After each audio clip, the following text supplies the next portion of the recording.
All right, we'll call the select board meeting to order at 6:03 p.m. Stand for pledge of allegiance.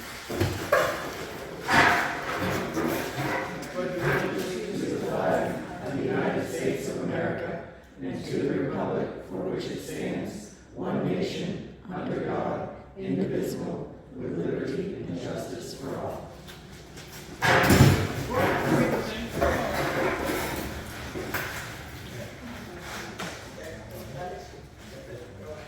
All right, I assume, Bill, you had a chance to look over the minutes. Yes. I did as well. Don't know if Joel did. There was via email or not, but so I make a motion that we accept these minutes as written. second. All in favor? Thank you. Right, Denise, Norma, and good morning.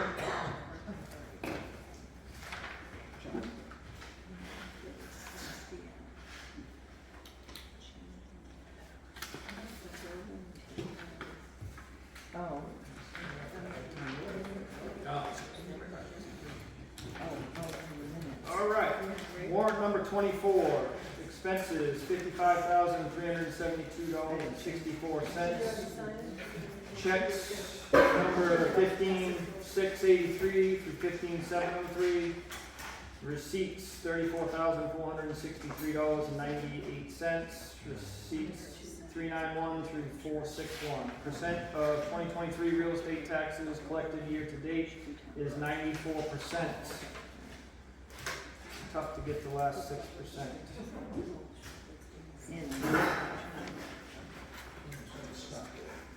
Yeah, we got sort of stuck there. Better than being stuck at 65%. Yeah, that's right, that's right. So I've got one thing for ATVs on open session. Does anyone else have anything for open session? Perfect. I will move right in. So I've been forgetting about this for several weeks. We had an official complaint for ATVs racing up and down the road on Reading Road. August 10th at 2:10 a.m. was when I received the email from Mr. Glass. The next day, the Sheriff's Department, Mark Gianelli and Mr. Glass found the individuals responsible. A couple of kids from Bill's hometown somewhere in Massachusetts, wherever Bill grew up, were up here, and they all worked it all out. Everything was good, no charges were filed, etc. But it was an official complaint, and I've been forgetting to. Because it was handled the next day, I kind of forgot all about it. So it's been 3 weeks. I finally remembered to or 3 meetings, and I actually remembered to let that be known. So RSU 10 report. Oh, you sighed at the beginning. There you go, Norma. You can have that. Thank you. Yeah. All right. So next Wednesday, so a week from tomorrow, October 2nd. Check your calendars to make sure I got that right. But October 2nd is the day. At 5:30 at the Buckfield Junior Senior High School cafeteria, there is going to be a community forum regarding the architectural feasibility study that's been completed now by Harriman Architect.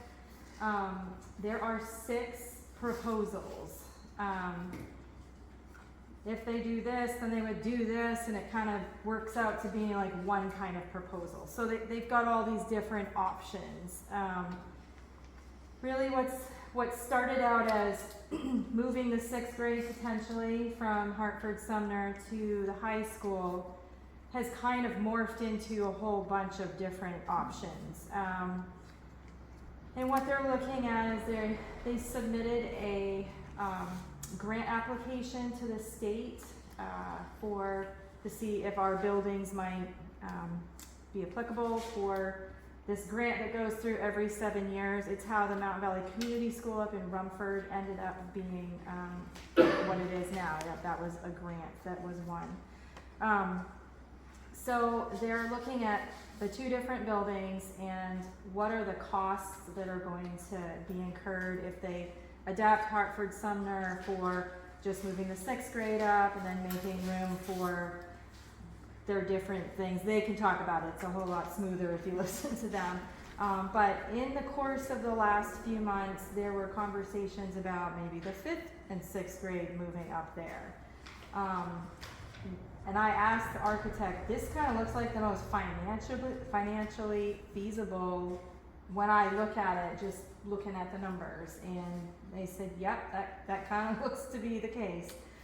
But then it was floated as well, what about K through 12 in one location? So I'm just giving you that information now. That is one of the options that's being discussed, and that really would be at the Buckfield campus, and that really, they are talking about if we want a state grant.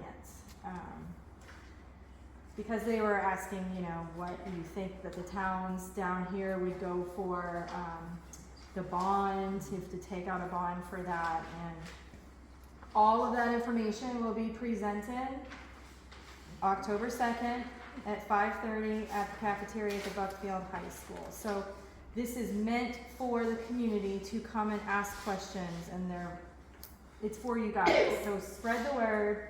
It's getting out there on Facebook. The district has put it out there. I was just made known about this yesterday, so it's not something that's been in the works for a while. Like, we just found out yesterday. So spread the word quickly. And let's see. I wanted to thank everybody who attended the board meeting 2 weeks ago down here at Buckfield. And all 3 towns had a good showing of representation from the select boards. And what is going to happen is, with the annual budget meeting, the proposition of alternating it from regions, from here or up there, that will be put to a board vote in April. So the board will vote on whether that warrant will take place down here or be posted for up there. So if you guys have strong feelings about that, I encourage you to write your letters to the superintendent, and maybe even make that known at the next board meeting, which is going to be on November 12th, which I've been talking about. That will be down here in Buckfield. I mean, we have other board meetings, but the ones that are down here, November 12th. I feel like I rambled, but does anybody have any questions? Is that concise? So that would just be more information, won't be any vote taken that night. There's no vote that's taking place next Wednesday, October 2nd. Can somebody please just check that and make sure I'm saying the right thing? It's Wednesday. I know Tuesday is Yes. the first, so Tuesday's Wednesday. first. Okay, so next Wednesday, there will be no vote. It is just for the community to come and ask all the questions. The architect will be there presenting all 6 options. It's kind of hard to follow through with, they have all these slides. It's a great PowerPoint presentation, I think it's PowerPoint, but it's pretty detailed. So, yeah. Are they going to, is it more like financial, these are the options and that's what will be discussed itself? Or like this K through 12, are they gonna talk about how they're gonna keep the elementary kids away from high school kids and like that? That's a great question. Like, every single question that you have, Yeah. or concern that you may I have. just see that Like, I mean, concern. for instance, would there be 2 drop-offs, high school Right. drop-off here and, Gosh, yeah. the younger ones? Those are all things that need to be brought to the table and asked. So any question that you can think of, please bring that. So, good, All right, all right. thank you very much. Planning board report. Cool. Good afternoon. The planning board approved 2 building notifications, one for solar panels on Black Mountain Road and another one for an A-frame on Barrows Road. And we tabled the building notification, just pending more information. Looks like there could be a couple conflicts, so CEO is gonna take a look and see what we have. The 2 that were tabled prior, are that the ones that you approved? No, actually, yes, they were. Yep, the one on the solar panels on Black Mountain and the A-frame on Barrows, yeah. Perfect. Fire department, Doug, how are you doing? Good. I'm doing well. We're in pretty good shape. Equipment inspection and maintenance all up to date. Budget's looking pretty good, so we're in pretty good shape. So we have 15 guys committed. Training. Holding right there at the 15 seems like. Yeah. Everybody seems to be happy. We're doing good. Good. All right. Mr. Corson? Things are going pretty good with the roads. I think I only have one cone out, and that's on Berdine Road where we're gonna fix up. Everything's all fixed up pretty good. I've been patching. I got Gammon Road pretty good. Got the ruts cleaned up down through there. And I started doing some work in the village, and the village is quite a mess down there. All the old culverts are all plugged up. So we're gonna just start eating away at that a little bit here and there. Lower Sumner Hill, I'm pretty disappointed with the bottom. It's chattering, I can't get it to pack in.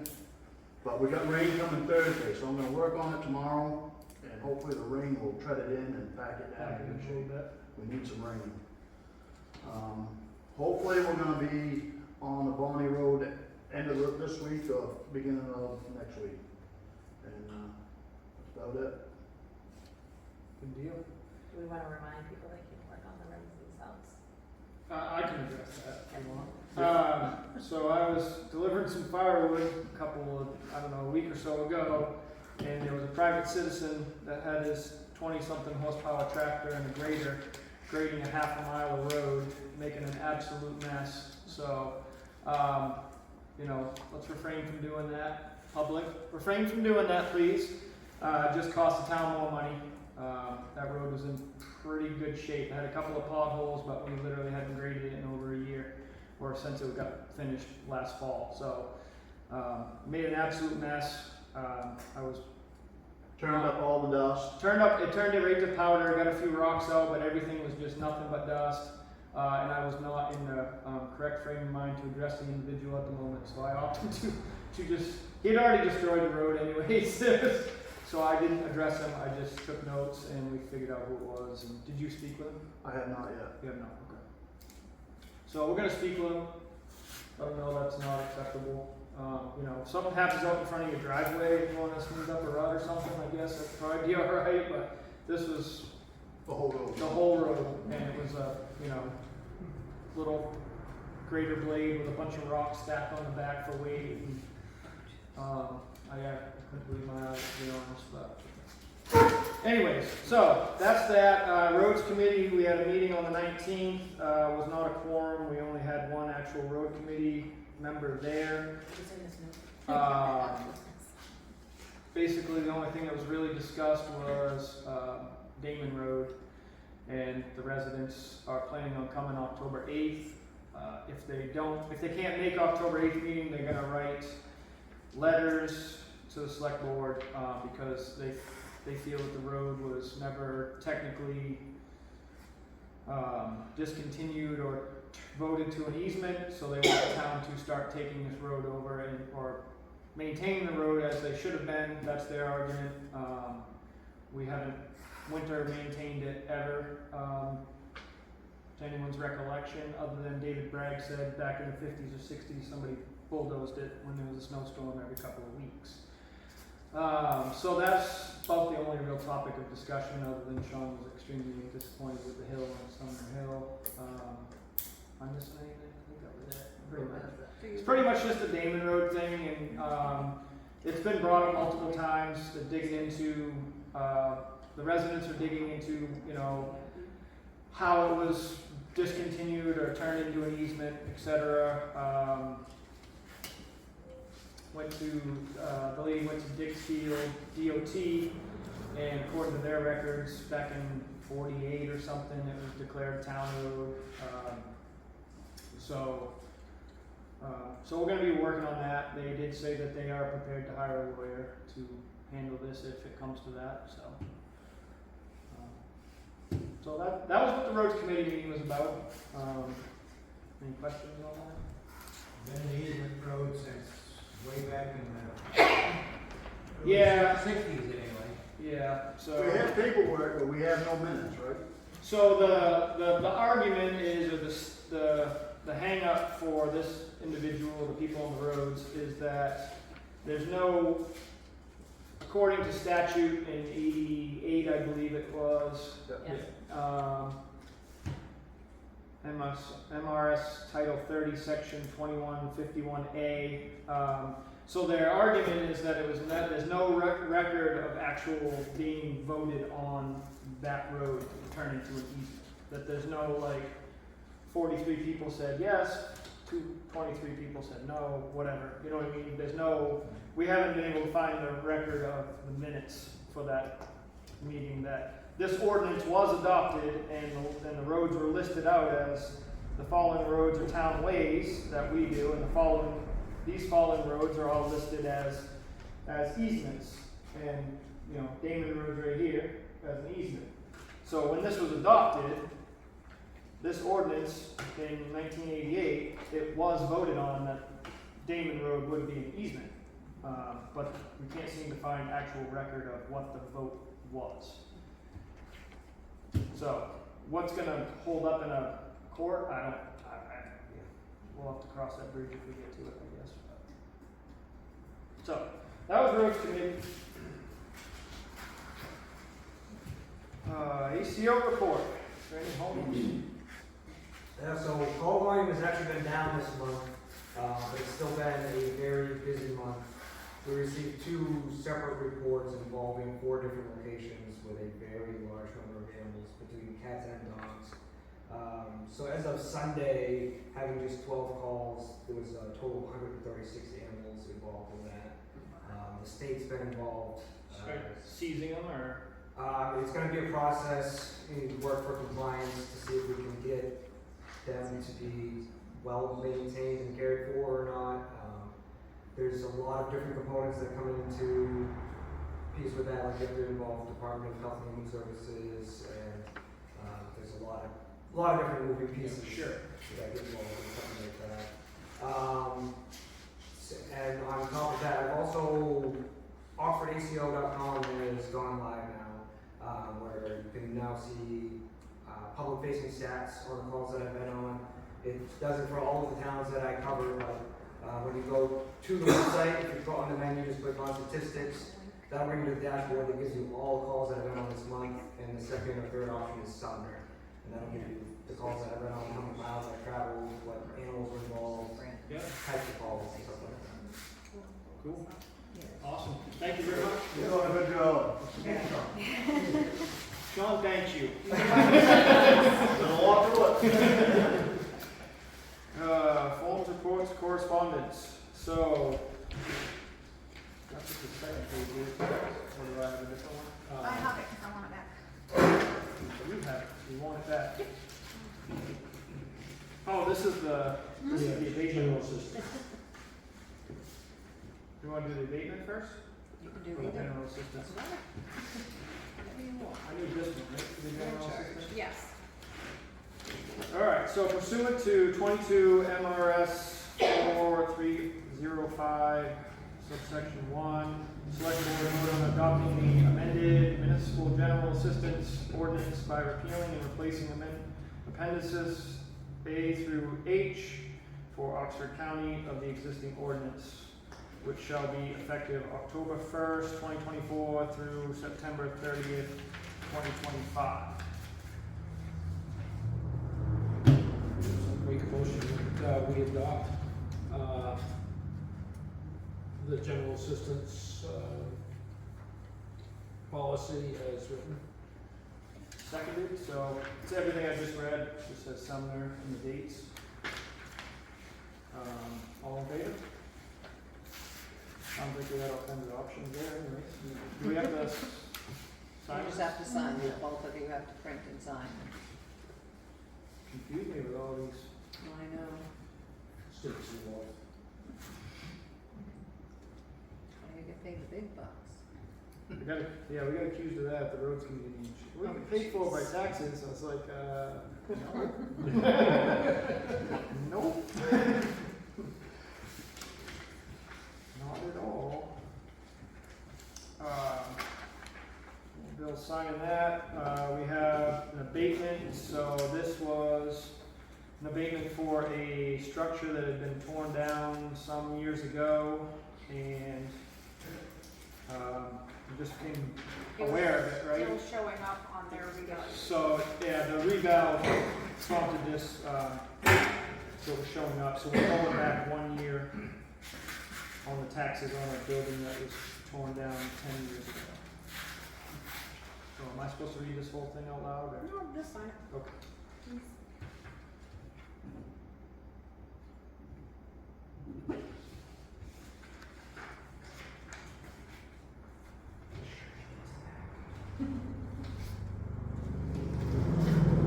New business, it's old business.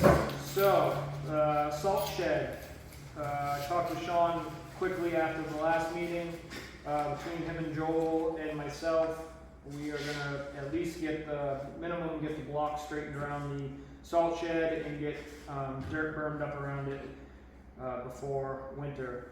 We agreed that probably November would make more sense for all of us since we're all extremely. Then this salt will be out, should be there hauling it right now, hauling sand. Oh, okay, so that'll also get the salt shed cleaned out, that's right too, I forgot about that part. So that's the plan with that.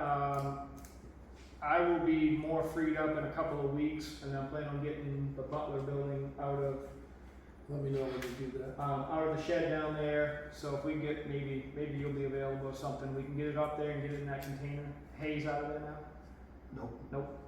Okay. But there's still plenty of room. There's enough room in there, we can get in there. So we're gonna store it in there, we're gonna, maybe while we take it out of the old fire barn there, we can kind of decipher if it's worth making 2 small buildings, 1 big building, 1 salt shed, a different type of building.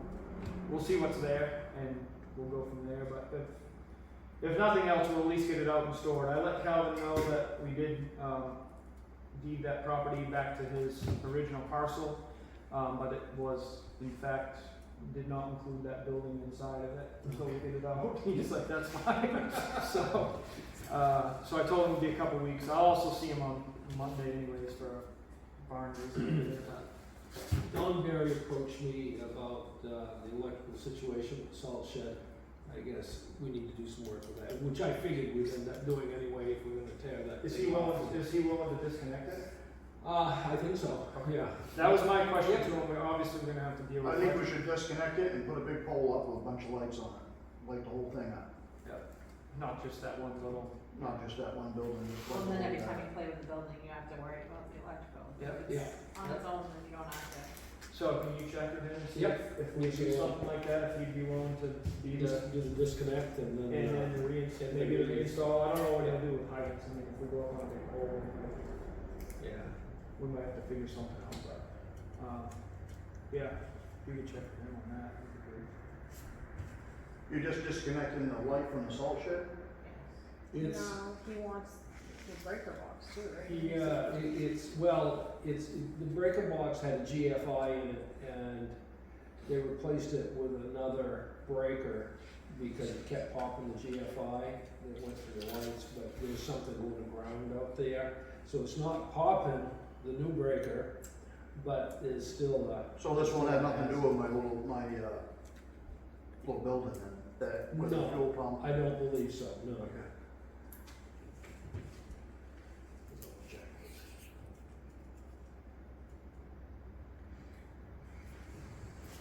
Everything's still working out good with that? With the fire department and fuel and everything? Ain't heard nothing? Still going good? Yeah. Perfect. Saving you any money? Good. Saving you time driving, right? We just put another 300 gallons in it, so. Yeah, probably didn't. Alright, bottle drive, scholarship committee fundraiser through the month of September. Volunteers will be driving through Sumner to pick up bottle donations. Bottles can be, also be dropped off at the new bottle shed located next to the fire department or left by your mailbox. If you will be unavailable, please call the town office for more information. Calendar sales, scholarship committee fundraiser from October 1st through October 31st. $10 donation, cash or check for a chance at $25 or $50. For more information, contact the town office or Lee Berry. We still have There are 3 openings on the Board of Appeals. There's 1 regular and 1 alternate opening on the planning board.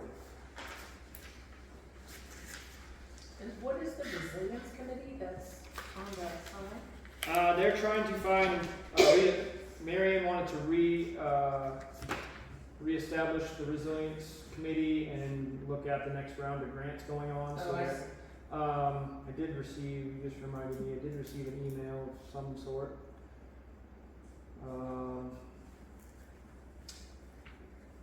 Some background information on who was on it last time. So it looks like Bob Runes, Corey Giltz, Marion Haxton, Don Monroe, Terry Phillip, Hanks Phillip, Susan Runes, Sherry Sullivan, Mark Silver, Warren Lightfoot, Tina Lightfoot were on it the last time.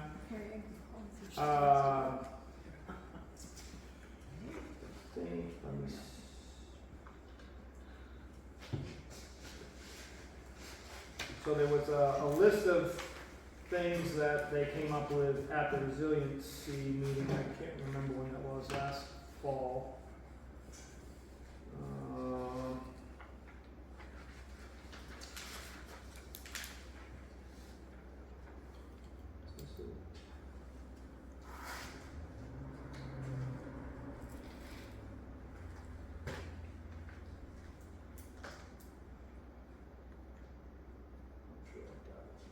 There was a few things that they wanted to, that they were looking into. I think one of them was solar, one of them was EV charging station for the town office. I can't seem to find it right offhand what the other, there was like 4 or 5 things that they were looking for that they thought would be the way we should go for resiliency. I do know that Warren went to that meeting, and after that meeting, he's pro solar, don't misunderstand me, but his issue was it's not real resilient because the plan or the idea was that we would put solar on the building and only be tied to the grid with it. And his argument at that meeting was that that's not resilient. That would just be, we are, producing electricity, which we would then sell back to CMP and get our bill lessened, but we wouldn't be resilient if the grid's down, we're still done. So to be resilient, we would have to have some sort of a battery bank system here to actually, be able to, to be able to utilize it in the event of an emergency or, an ice storm or whatever. That's all the information I have on the resilience. So, Thank you. I haven't heard anything about anybody having any interest. That's all the correspondence I have from Mary Ann. So. Thank you. You're welcome. Anything else?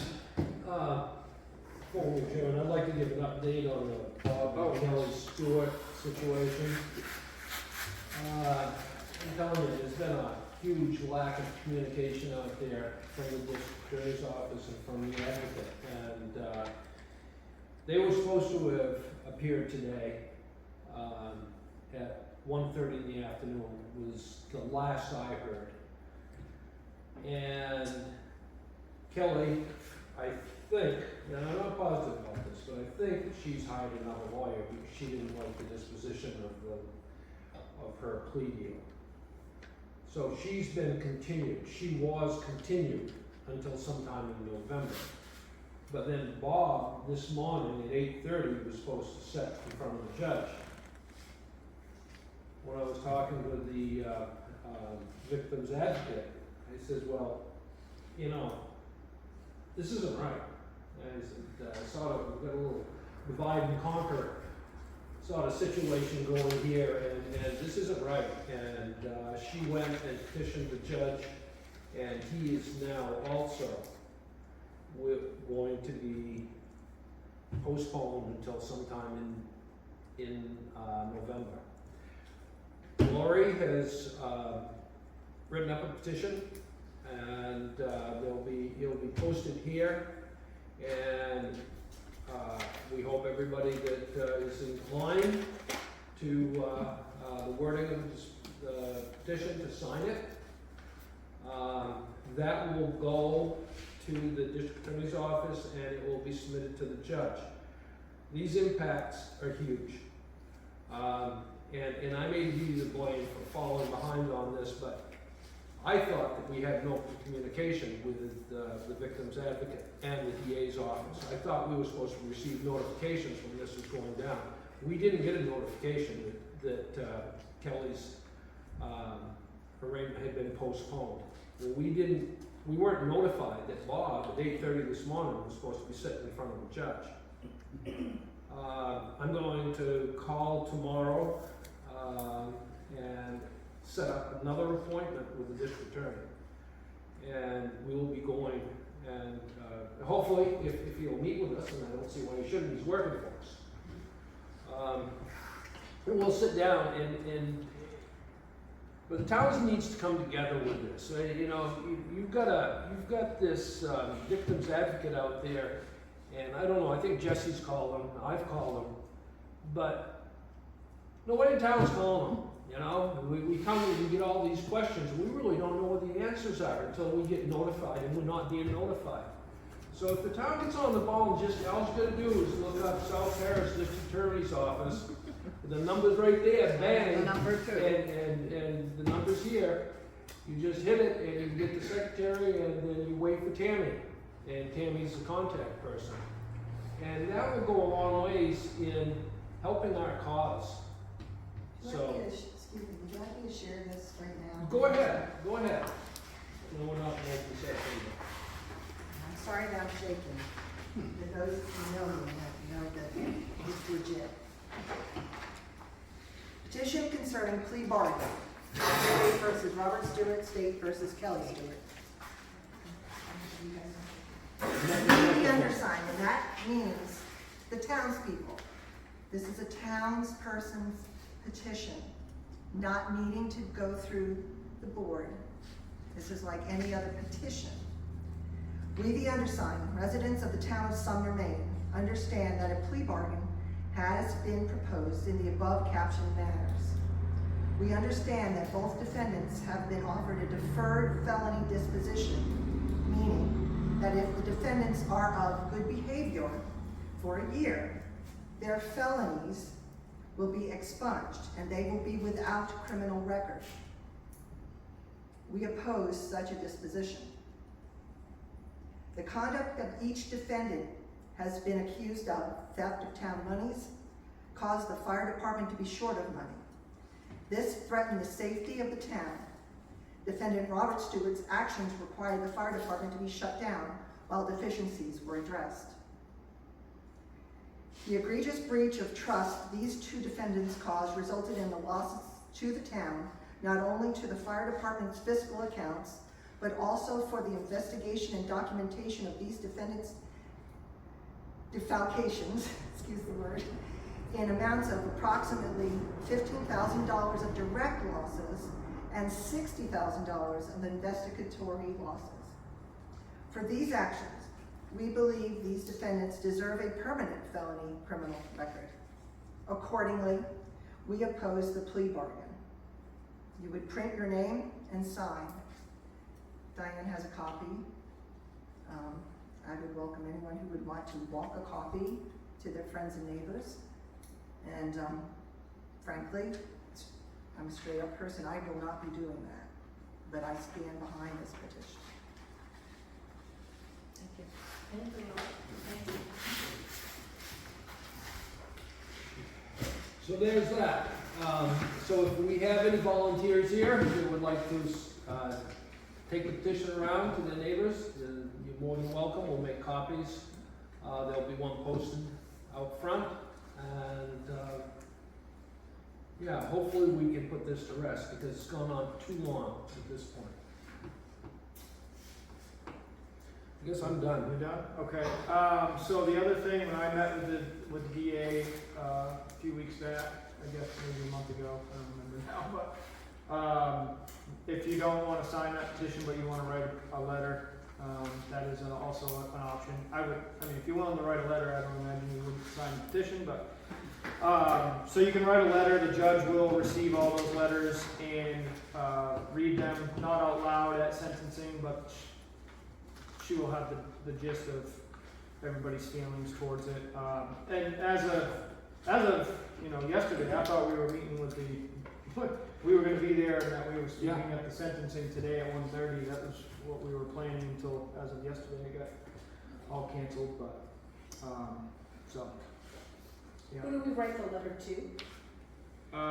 The victim's advocate, Tammy, I don't know what her last name is, but if you address it to, the district attorney's District office. Attorney Dick Beauchene, I believe. is his Yeah, name. care of, Tammy. He'll get it. So they did say when the sentencing does take place, which we thought it was gonna be today, at 1:30, that some, there'll be opportunities for victims to speak, not all of us obviously, or whoever wants to speak. That was what I was prepared to do today, but it didn't happen. So whenever that comes up, if it's in November, one of the three of us will likely speak on behalf of the town, at sentencing. I imagine. And it would be nice if, Doug, if one of the members of the fire department, would, I'm sure we can get a couple. to speak. Yeah, and we'll only need one because they're gonna be limited, it's gonna be limited. But it would also be nice for a turnout when we find out what the actual date's gonna be, the town turnout. So, yeah, anybody can be in the courtroom present, for sentencing. So that process was explained to me that the DA's office and their attorneys would reach an agreement, a plea deal, whatever it turns out to be. Basically, when sentencing goes, we would get the opportunity to speak, and the judge is going to either accept that plea deal or not.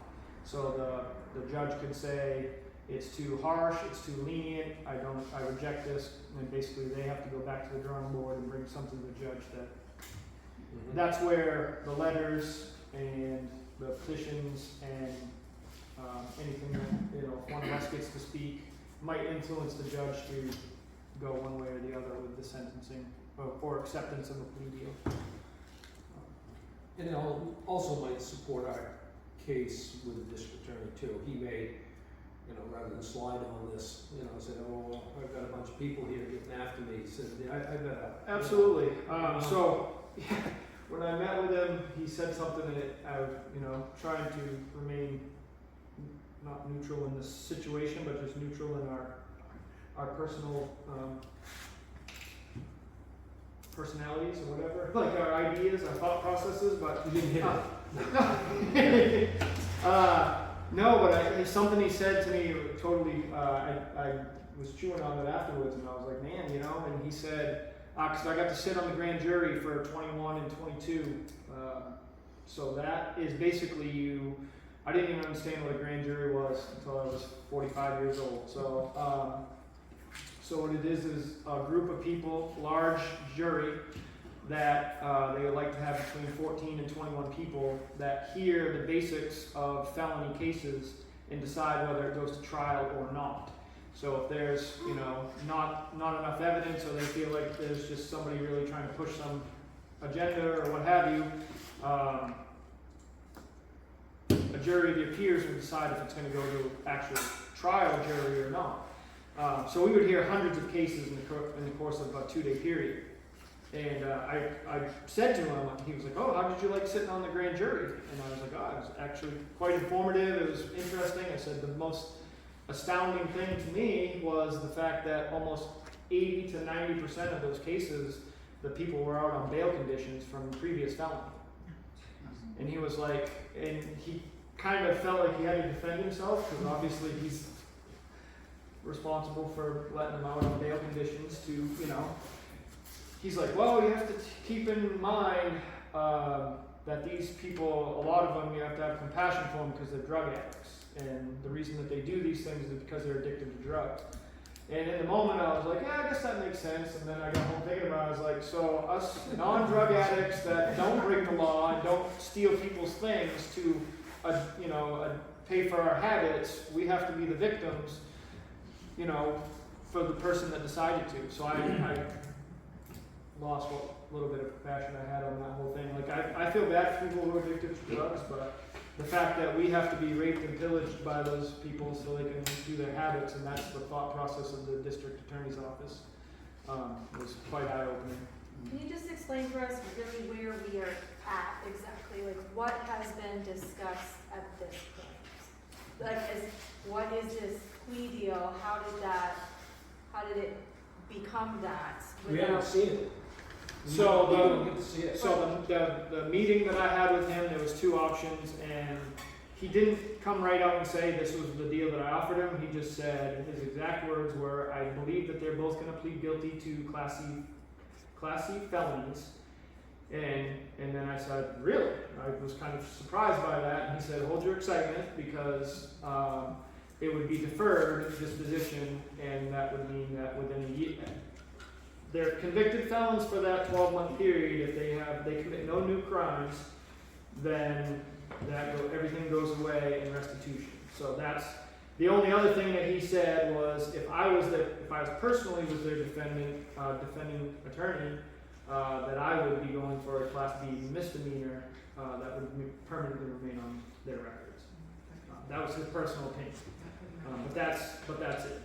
I guess I'm just wondering, how did that determination get made? He's completely allowed to come up with that on his own Absolutely, without. he's the district attorney, and so yes, they do. He doesn't actually represent us. He's not like our attorney. He's the district's attorney who works for the state. So ultimately, he's going to do what's best for the whole big picture. So trials are expensive, et cetera, et cetera. So, and again, to his thought process is that they've made it this far in life that they haven't committed any felonies, whatever. This was just a once and done. So basically, don't trash their entire record over one little thing. We just get it paid off and so forth. Like I said, we disagreed on those things. I just kept my mouth shut. Would the town be compensated for the losses? So the only thing that the state can go after the district attorney's office is the actual monies that have been stolen, which is roughly $14,000-15,000. So anything above and beyond that, we would have to, as a town, decide to go after them civilly and sue them for the other $38,000 or whatever the legal and private investigator fees were. And then Plus we have- any we lawyer have fee. an attorney to do that. And an That's attorney great. to do that. So that's another bridge we're going to come to once they are not convicted of whatever the plea deal or isn't, or trial, or however that actually finishes out. The town will have the option, if they so choose, to go after them civilly to recoup that money.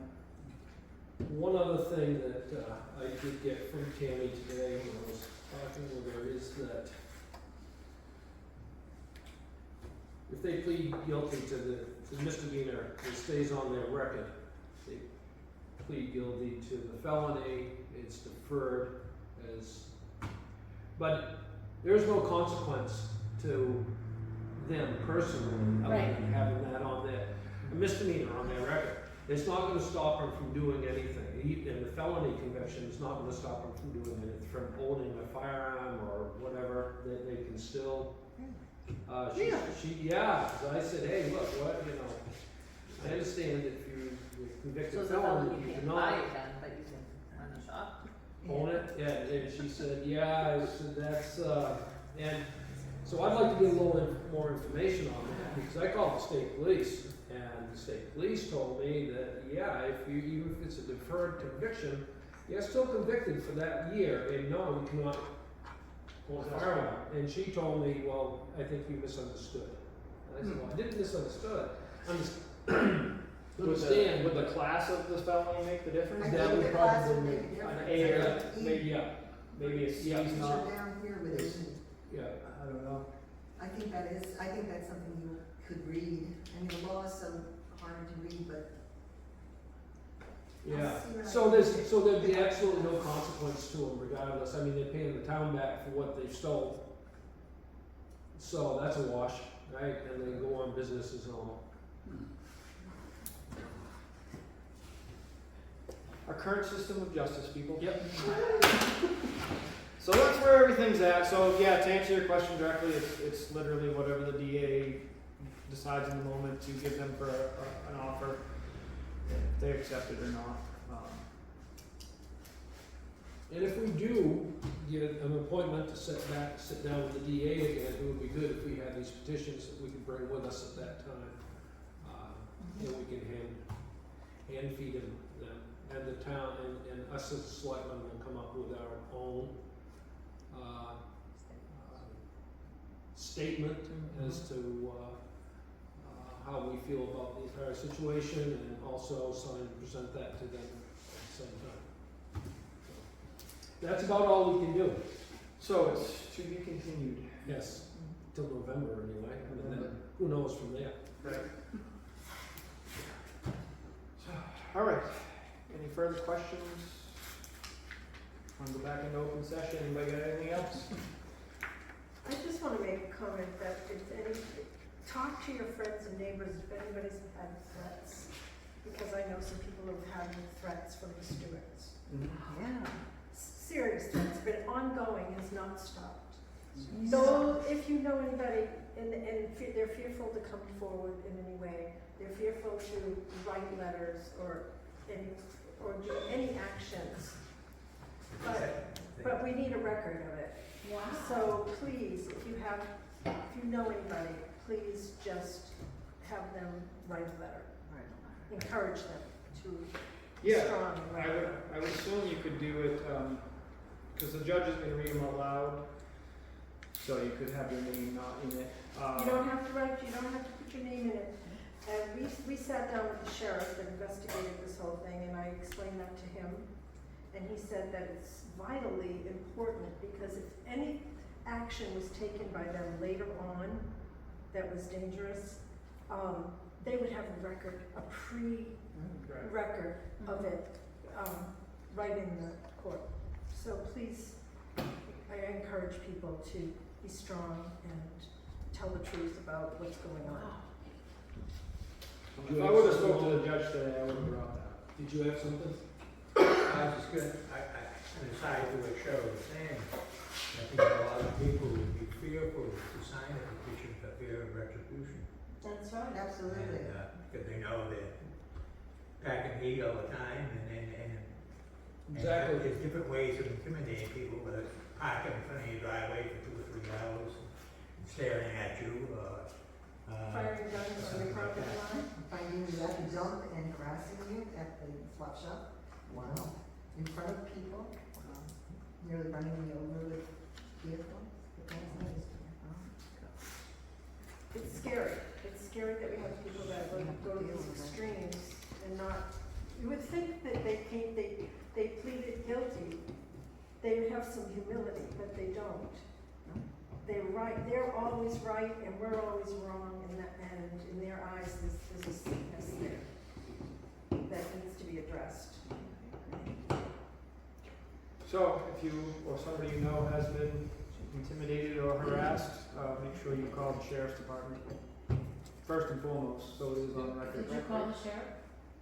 No, I did not. And I would say this was before the situation, because I have a very long and sordid history with them, personally. But I'll share. I was given a call by somebody here in town who is a friend of mine, an acquaintance, and a past acquaintance of theirs. He asked me, "Are you still shooting every now and then your gun?" And I said, "I haven't shot my gun in a while." And he said, and it was a gentleman, he said, I care. And just knowing what I know and what you know, I want you to know that you can call me quicker than you can call 911. And that was his thing to me. He said, find your guns for it. You know where they are. Don't worry about that. I'm sorry. That really, to me, I had nothing to do with this second round, but I feared their mental stability if something goes down, because I've often been kind of like when they were mad, for some reason I took the fall for many years, and yes, yes, it's abated, almost ended. But, people who have been in their bad graces just need to be aware that anything can happen. That's what I feel, I don't wanna live like that. Of course not. I didn't move to somewhere living like that. Sorry, live people that. That's true.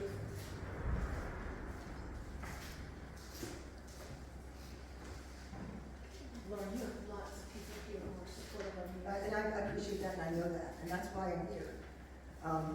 It took me a lot to ask my partners to draft that, the petition, because I don't want him involved.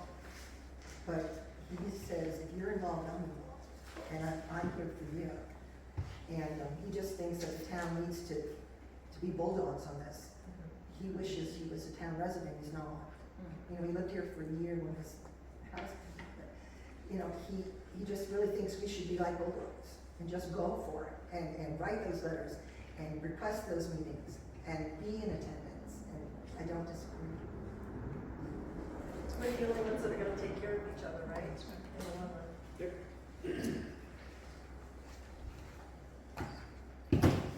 Anything else? I make a motion that we adjourn this meeting. I second that motion. So all in favor? Meeting adjourned at